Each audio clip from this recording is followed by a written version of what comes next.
कभी आपको ऐसा फील हुआ है कि जिंदगी तो सही चल रही है, ऐसी कोई प्रॉब्लम भी नहीं है मेजर लाइफ में, बट फिर भी दिमाग नहीं शांत हो रहा या बॉडी नहीं शांत हो रही, या रेस्टलेसनेस बना हुआ है दिमाग में भी, दिमाग दौड़ रहा है, नींद नहीं आ रही ठीक से, अनएबल टू स्लीप प्रॉपर्ली, या सो रहे हो तो कई बार नींद खुल रही है, या फिर दिमाग में कुछ ना कुछ चल ही रहा है हमेशा। अगर ऐसा फील होता है तो it is not because you have any problem or you have any over thinking problem. It's just that your nervous system might be stuck. Now understand something properly. अगर आप बहुत दिनों से किसी स्ट्रेस में थे या टेंशन में थे तो नर्वस सिस्टम स्टक हो जाती है वहीं, और उसके बाद अगर सब कुछ ठीक भी हो जाता है ना, फिर भी बॉडी में वो सिग्नल्स नहीं आ पाते हैं कि सब कुछ ठीक हो गया है।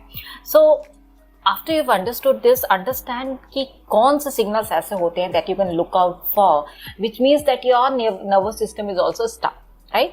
तो पहला ये है कि छोटी छोटी बातों पे स्ट्रेस हो जाता है आपको।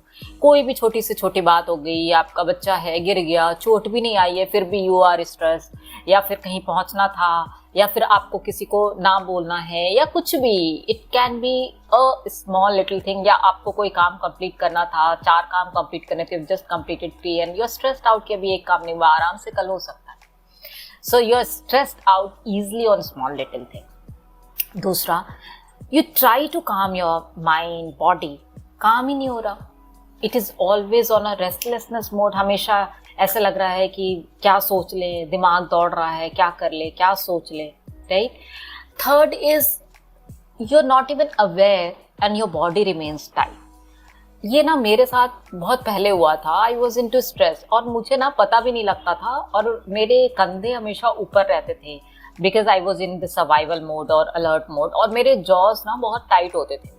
अभी हुआ क्या कि मेरा ध्यान नहीं गया, बहुत पहले की बात है, कि जॉज टाइट है और मेरे जॉ में दर्द होना शुरू हो गया। मतलब ये पूरा area was in under pain and I wasn't able to understand कि पूरा जॉ क्यों दर्द कर रहा है, पूरे सारे दांत क्यों दर्द कर रहे हैं। इट कैन बी, अगर प्रॉब्लम होगी तो एक दांत में होगी, 2 दांत में, but how is it possible that you know the whole jaw is Penning.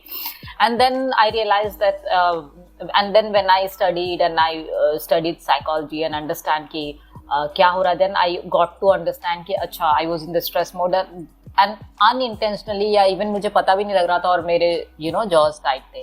तो बॉडी अगर टाइट रह रही है, चेस्ट है, स्टमक है, शोल्डर है या जॉ है, जहाँ पर स्ट्रेस स्टोर होता है, विच मीन्स कि your nervous system is stuck. Now next, आपको पता भी नहीं लगता कब आप ओवर थिंकिंग करने लग जाते हो। ओवर थिंकिंग का मतलब क्या होता है?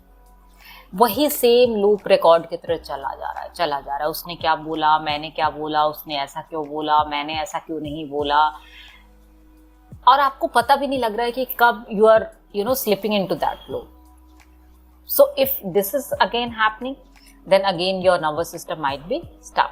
Now the final thing, the fifth one is you feel fatigue even after resting। मतलब अभी आप सोकर उठे हो, फिर भी थकान लग रही है बॉडी में, फिर भी लो फील हो रहा है, कुछ करने का मन नहीं कर रहा है, रेस्ट किया है दिन भर, फिर भी बॉडी में ऐसा नहीं लग रहा है कि रेस्ट हुआ है, मेंटली भी लग रहा है कि you are tired, you are into fatigue। So if you can look out for these 5 signs, which means that your body is, or your nervous system is stuck into survival mode। If this is the case, what you need to do?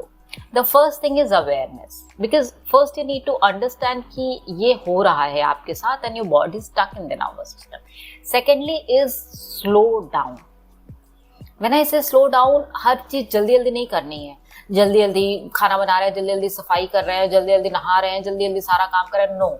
Slow down. अपने आप को हमेशा याद दिलाओ कुछ छूट नहीं रहा, ट्रेन नहीं छूट रही है, आराम से काम करो उसी चीज को, इससे ही बॉडी बहुत रिलैक्स हो जाएगी। Secondly, look out for your breath, उसको स्लो डाउन करिए आप। अगर खासकर एक्सेल बहुत लंबा होना चाहिए, because it signals your nervous system that you are in the safe mode. And take short pauses. इसका मतलब अगर 2 घंटे काम कर लिया, please take a short pause, maybe 15 minutes, 20 minutes. Relax, just sit calmly, maybe listen to your favorite music or do anything you like, chit chat with your friend, but then take short pauses. This is really important for your nervous system to feel safe. So you can try these 3 techniques to come out of this survival mode and instantly send message to your nervous system that you are safe. Understand one more thing before I say bye is whenever you're overloaded, imagine कीजिए there is a glass of water, ठीक है, वो already पूरा ऊपर तक भरा हुआ है पानी से, उसमें एक बूंद भी पानी और गिरेगा ना तो वो पूरा बाहर आने लगता है पानी. Same way you not weak, your system is overloaded. अगर पहले से ओवरलोडेड है आपका सिस्टम, सर्वाइवल मोड में स्टक है, तो इतना छोटा सा भी कुछ भी होगा ना उससे वो सब कुछ ओवरलोड होने लगता है, सब कुछ बाहर स्पिल करने लगता है, राइट. सो ओवरलोड को कम करना है, राइट. सो आपको अपने थॉट्स फिक्स नहीं करने हैं, बट आपको अपना नर्वस सिस्टम रेगुलेट करना है. बिकॉज जब बॉडी काम होती है, नर्वस सिस्टम काम होती है, तो थॉट्स अपने आप काम हो जाते हैं. So do not fight with your thoughts, just regulate your body and your nervous system. And always remember, pause, don't spiral.